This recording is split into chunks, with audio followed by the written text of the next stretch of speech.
Tell us about the CIA. What would we not realize goes on in the CIA? And what are some things that happen and things that don't happen? Well, the things you can talk about, things you can't. But I would say that just organizationally, I started my career at Citibank when at the time they were the largest bank in the world, had offices in 103 countries, 300,000 employees, et cetera.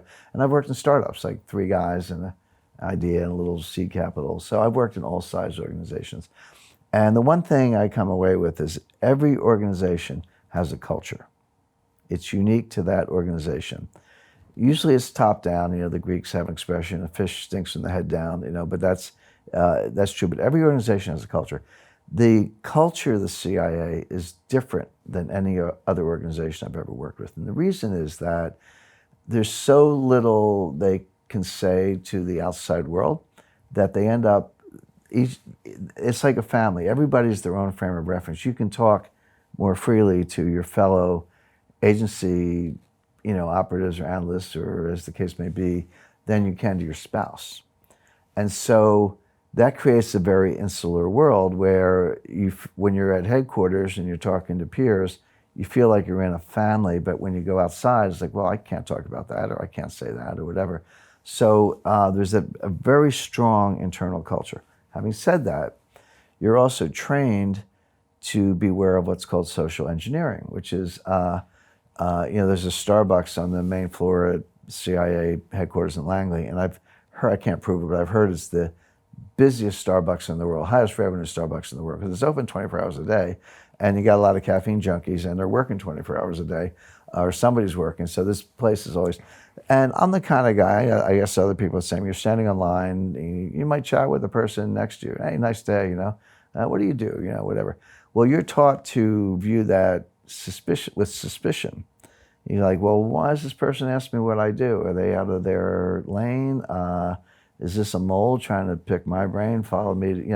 And so there's a certain amount of paranoia, well-intentioned paranoia that goes along with so you have this family community where you can only talk to each other, but then you're trained to be suspicious of each other because you don't know who Aldrich James is.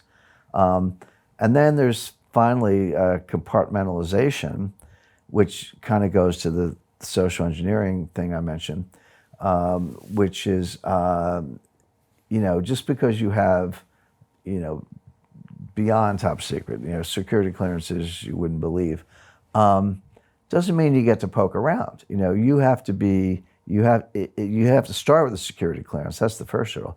But then you have to have what's called a need to know. Like, why are you asking? And then if you can get over that, you get what's called read in. So you're read into the program. Maybe now you have access to something. But, I would do research and I would want to know something legitimately. But but if I wasn't kind of read into that program, you had to ask permission. You had to go to a security officer. You had to be a waiting period. And then they come back and say, okay, you can see this. But you can't just troll through the Kennedy assassination files just because you're curious. So I would say those cultural markers of a kind of a bubble, closed circuit family, very tight knit on the one hand, but trained to be suspicious on the other, amplified by compartmentalization, makes it a unique culture. I'll leave it at that. I'll leave it at that.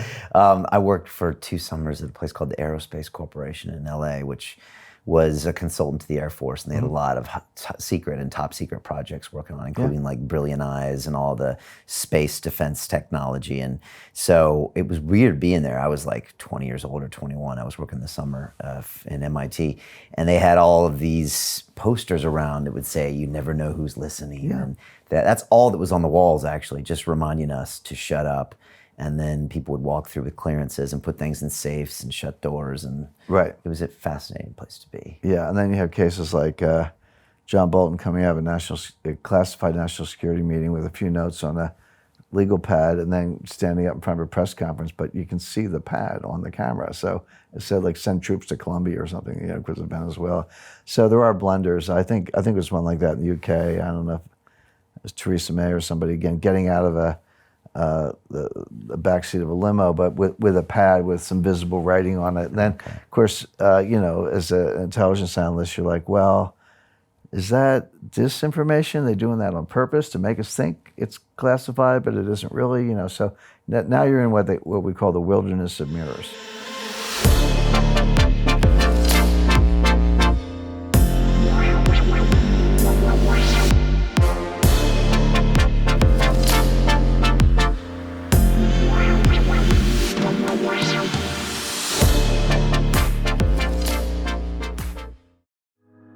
If you put your money in the bank, it's not your money anymore. It's the bank's money, and they'll give it to you if they feel like it. Hi, Brian Rose here. Did you watch my recent London Real episode with former CIA consultant Jim Rickards? If you did, you heard Jim mention a massive government secret and the effect it could have on thousands of people. And yes, that might include you. That's right, Brian. After 15 years of secrecy, I'm revealing this sensitive information on camera. Jim's going on camera in just a few days to reveal this 15-year-old government secret. The brief revealing video below could change how you think of me. I hope you understand. Click below to see it. As you can imagine, this message is not sanctioned by the US government, so Jim has to keep this broadcast private. Only those on his list will get the chance to hear it. As a London Reeler, he's letting me offer you exclusive access for free. All you have to do is click on the link below or go to londonreal.tv/Jim and add yourself to the list. Once this goes live, you may never have the chance to see it again. Due to the nature of this video, we are taking it down soon, so make sure you click below before it's too late. Like I said, Jim's risking quite a lot to share this message with you. He told me he just can't keep it under wraps any longer, and I think you need to hear what he has to say. So click on the link below or go to londonreal.tv/Jim to sign up now. And I will see you at the free event.